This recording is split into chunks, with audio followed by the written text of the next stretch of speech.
Our purpose in life is to seek knowledge every single day, then turn around and pass the torch of knowledge on to someone else.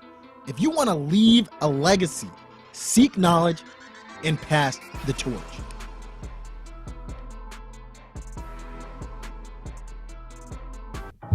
All right, on today's episode of Pass the Torch podcast, we have Stephanie Olson, who is an engineering student at Georgia Institute of Technology. She is also the owner of Draco Visuals. It is a company that specializes in web design and development. I hope you brought your torches because things are about to heat up. Let's go. All right, we are on another episode of Pass the Torch podcast. Today we have Stephanie Olson in the house. Stephanie, thank you for being on the show. Yeah, thanks for having me. Absolutely.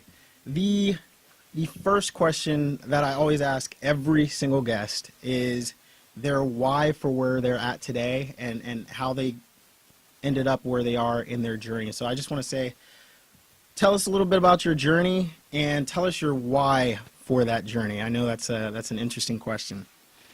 Yeah, okay, so I started out exclusively working with websites, WordPress websites, doing web design. And then from there, my business kind of grew as a result of my realizing, hey, my clients could use this. They could use graphic design. They could use marketing help. They could use all these different things. So eventually, I accumulated all this different knowledge rather than reaching out to other people because I wasn't really sure, where to start, who to reach out to. It forced me to grow, and it was good. It was also kind of stressful in certain ways, but I think in the end it made me learn a lot. So. Absolutely. So what age did you start on the path to web development? When were you interested in it? What age? Yeah, what age? I was actually, it's kind of complicated because I have tinkered with it since I was in high school, middle school. Yeah. But I actually started doing web design professionally whenever I started college when I was 18. Wow. Yeah, I was putting myself through school that way, and I ended up really enjoying it and watching, my the businesses I was working with just grow and take off, and watching their sales go up, watching them just so happy with how things are going, building a brand that's really solid and that people can recognize and that people want to go back to and use again. So. No, that's awesome. I'm gonna take so I messed up. I'm gonna take this off real quick. We're still alive, but we're good. I think the arrow was on your face, and I just took it off. Okay, yeah, we go live and Pass the Torch podcast. I'm curious. So you said you started around 18 years old. So when we're thinking about a lot of web developers, and myself included, so I'm super amateur. Like I love it. I love what it can do. But a lot of those you hear, they started at 7 years old, or they were 12 or 13, and it makes sense that they're so good now. What would you say as someone who started a little bit later, but you love it so much? Is that too late, or you're it's never too late to do it if you love it? Maybe I wasn't clear with my last response, but I didn't start web developing when I was 18. I started web developing professionally when I turned 18. Okay. No, awesome. So I actually had been kind of tinkering with it since I was 12, 13. Wow. Okay. It's definitely, there's definitely a shift there, doing it just for fun and doing it because it's something that you really enjoy. Yeah. To working with someone and acknowledging that maybe their vision is different from what you would want to implement yourself. And you have to respect that, and you have to make it work in whatever way you can. So it's definitely different. It's definitely a challenge in a different way. Yeah.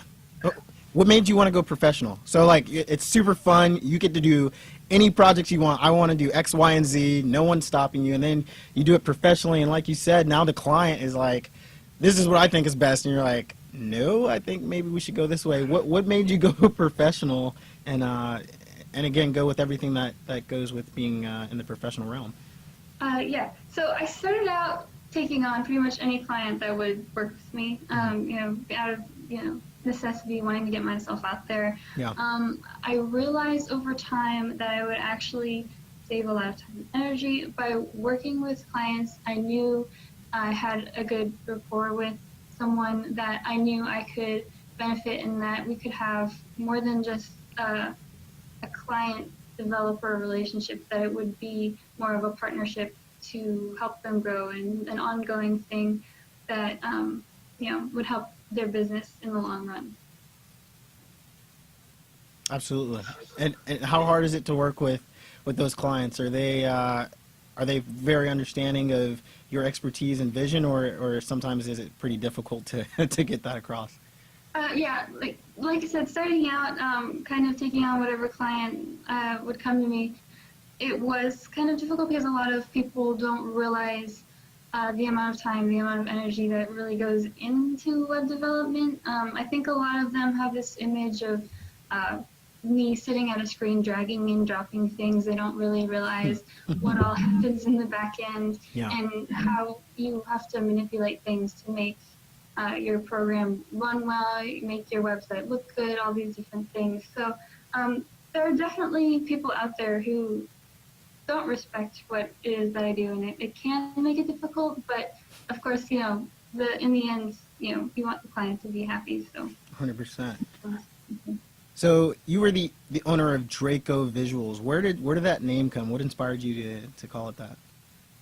You're probably gonna laugh when I tell you, but whenever I was playing around with different names for my business, I just kind of at first I suppose maybe I didn't take it too seriously, but I liked dragons. I thought dragons were cool, and Draco is Latin for dragon, and I just kind of ran with it. And I tinkered with all these ideas for a logo that were built around like dragon. It just ended up feeling kind of silly and not super sleek and modern, so I just really ended up simplifying it. But I kept the name because I do like it. It's different, and a lot of people ask me about it. So.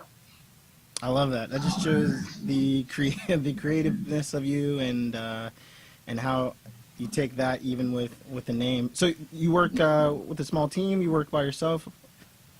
I have two employees. Yeah. They're contract employees, but I'm still going to be switching over next year to part-time, full-time employees.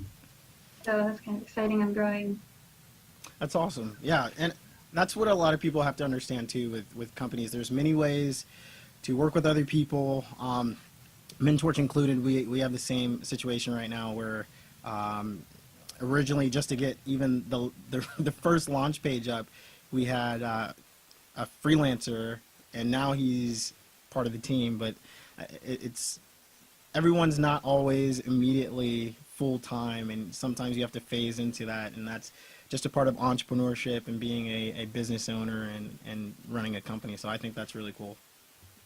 Yeah, and it's hard to tell starting out, without having results and seeing, what someone can do with what you give them. For example, if I give you a project, how can you implement it? And how much oversight do you need in order to make sure that it gets done? It gets done in a way that that the company itself is really proud of. So that's also that's kind of why it's hard to say, starting out, I want to hire you full time.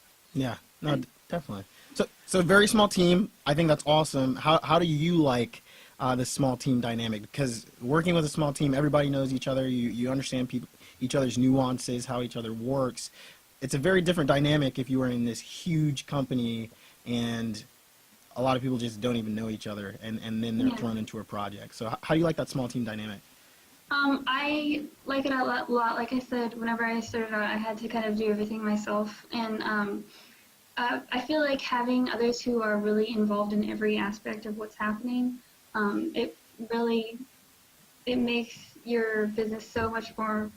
It just feels important, and it feels like everyone is involved in everything in a way that makes the projects meaningful to them, more than just, if I had someone different working on every little part of a project, they would see a small window of what was happening, and it's hard to feel engross yourself in that project and really want to see it grow and be successful. So I think that really it benefits me, it benefits my clients, and I think that I'm really happy with the way things are going right now. 100%. Oh, that's awesome. And you are a business owner, and you're also, which is crazy, going to school at the same time. So tell us a little bit about that, because that takes incredible discipline and prioritization and focus. So tell us a little bit about that. Yeah, it's a lot, and I tell this to people all the time. They say, how do you manage all these things? You know, going to Georgia Tech, everyone says that alone is one of the most stressful schools in the world. I mean, Yeah, Georgia Tech. literally they rate the schools, it's up there, but it's there's so much that you can learn there that I don't feel burdened by the work. I have my business, which I do full time outside of school, and then I take Wow. classes. I take classes toward my engineering degree, and um, it's forced me to become really effective at managing my time. Of course, Definitely. prioritizing tasks so that things get done as they need to be done. Um, it's it's been a lot of work, but it's really, really valuable experience, something that I'm learning from, and something that I know I'll continue to learn from and grow from. So, uh, yeah. So that leads me into my other piece, because especially if you're a founder, business owner, student, how how do you keep your sanity? Like, what are some techniques or resources that you use to do that? Okay. I actually exercise. I do cross. Are you familiar with CrossFit? Oh, of course. Yeah, yeah, Yeah. yeah. I do CrossFit, and if I'm ever really stressed, I've had a really long day, I'm really stressed out, I go to the gym and I work out, and as soon as I leave, I'm ready to go again. And so, usually I end up working out in the evening, but if I work out in the morning, you know, I've got all that energy throughout the day. But if I go later in the evening, you know, any stress I may feel at the end of the day, it's completely gone. I love it. So like running, uh, going to the CrossFit gym. Do you do it with a group? Do you do it by yourself? Like, what's your favorite way to do that? It depends on the day. If I can make it to a class, I end up working out with other people, which is always super fun. It's super inspiring having other people around you, motivating you to, you know, push yourself harder and you know, like work faster, work more efficiently, and those kinds of things. CrossFit involves a lot of Olympic weightlifting. It involves a lot of cardio and Hmm. gymnastics. So there are a lot of milestones you can set for yourself, and then reach them, and then progress on to the next thing with it, which is part of why I really really enjoy it. I love that. That's awesome.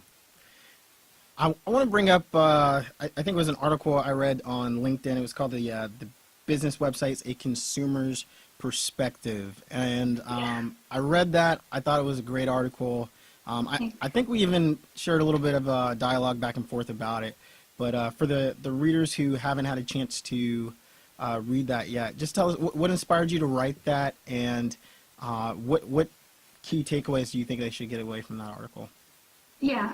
So I initially wrote that article acknowledging that so many business owners, local business owners I see, they have great products. They have, for example, a restaurant with just amazing food, but nobody comes in because they can't find the person. You know, if I want to go out to eat, I'm going to Google restaurants. And if your restaurant doesn't come up, it's just not on my radar. Hmm. Whereas if you put your business out there. You have a website. You're on Google Business. You know, your address is registered. Then people can find you, and you have the opportunity to grow. So I think that so many people, you know, they don't think it's important for some reason or another, or they don't know how to do it, and they don't know who they're trying to reach or how they should reach them. I thought that that was a good starting point for them, and for any business owner who really maybe doesn't have a website and doesn't yet know why they need one. So No, maybe I that love that. answers your question. No, it does. Um, so there's a lot of companies out there or new businesses that they just don't think it's important. I just, that's so hard to believe today. and the evidence is out there that if you're not innovating, if you're not transitioning to have a digital identity, then technically, yeah, you don't exist. So that's pretty nuts. Yeah, it's kind of frustrating, and it is upsetting when business ends up eventually going under because you see that they have you I don't know, maybe you walk past a small local company and you see they've got all these cool products or something, or it's a great restaurant that you want to come back to time and time again, but they end up going under because people just weren't going, or maybe they're in kind of an odd location. And it's kind of sad to see, but I think that it's something that can easily be remedied, which is part of why I put that article out there. Have you got a lot of pushback, or are people asking, "What can I do, Stephanie? What I'm a business that wants to improve, but I just don't know how." But yeah, there's a lot of that, but a lot of people think it has to be a huge initial investment. A lot of people don't have that starting capital. A lot of people, say, why should I, for example, why should I hire a really, relatively expensive US developer when I can hire someone overseas who will do it for a couple $100s? And so many clients of mine I've seen have come to me with these websites where they just found the first person who would do it for as cheaply as they could get it done, and their website, it just doesn't function, and if it looks really bad, it can actually give your company a bad image, and that's kind of what I try to explain to people, is that if it doesn't work, if it doesn't give people the information they're looking for, then there's really no point in you having it, and it could actually be hurting you. We're gonna go straight into the other piece about mentorship. You said you didn't have a lot of mentors growing up. How was that? How was the lack of mentorship in your life?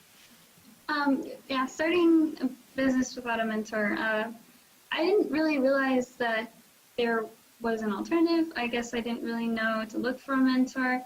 I think maybe having a mentor might have helped me skip some obstacles, or maybe do things more efficiently starting out.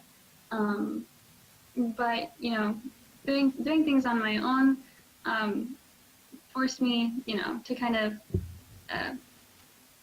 learn everything, and I don't think that was a bad thing, but I think that maybe some things I didn't do as efficiently or as effectively as maybe I could have. There's a lot of trial and error, marketing with development itself and all these different things, and that might have been avoided. Yeah. What do you say to someone who they're saying, "Stephanie, you're killing it. I love what you're doing."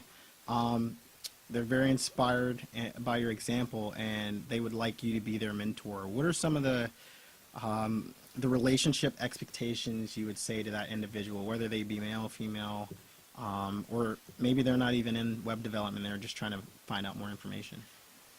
Yeah, I would say if you are really motivated, if you are interested in putting in the work, and you acknowledge that it's not, a lot of people view web design as something, I can work from home, I can do whatever I want, whenever I want. It's not really like that. You have to make yourself available, and you have to be willing to allocate the necessary time to get things done, and get them done on time, and make your clients happy. And I think that if someone has the work ethic, then I would really be happy to help anyone I could, because I think that it's just really valuable to be able to go out and do things on your own for yourself, and learn new skills and apply them.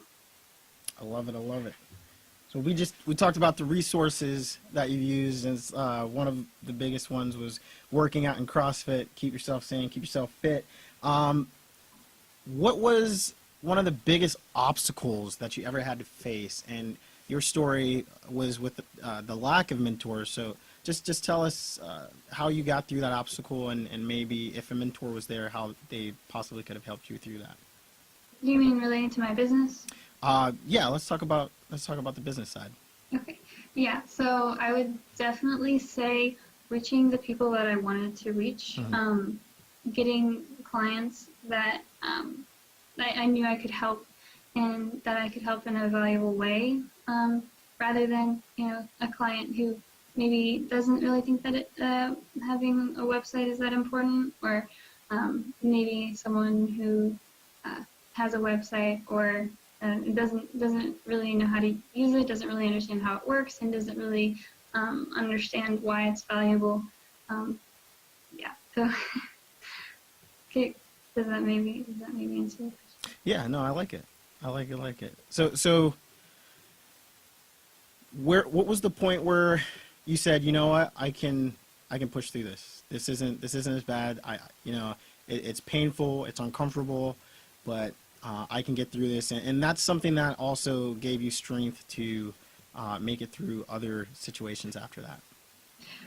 That's something that I face actually still. It's every day. I mean, just juggling school and working. I have, put in place a lot of systems of automation. A lot of there's software that I use that manages my emails. All these different things that just take, you don't realize how much time you put into them, and I think that has really been valuable in helping me manage an influx of clients and people who are interested in, my existing clients, managing the different aspects of their website or just generally their online brand, just to make sure that things are going smoothly for them. Yeah. I love it. Let's see. What is a mantra or a poem or a quote that you use that motivates you? Maybe it gets you through hard times. Maybe you just use it to center yourself and reflect every day. Do you have one, or it can be a song too? It can be really anything.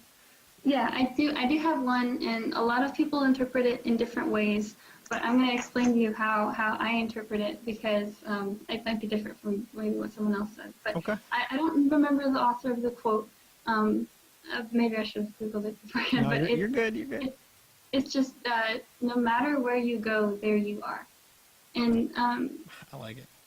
yeah, so essentially, it really helps me to think about when I'm overwhelmed, or I think, what's the next step. Rather than thinking, what could I have done differently? What are options for, the future?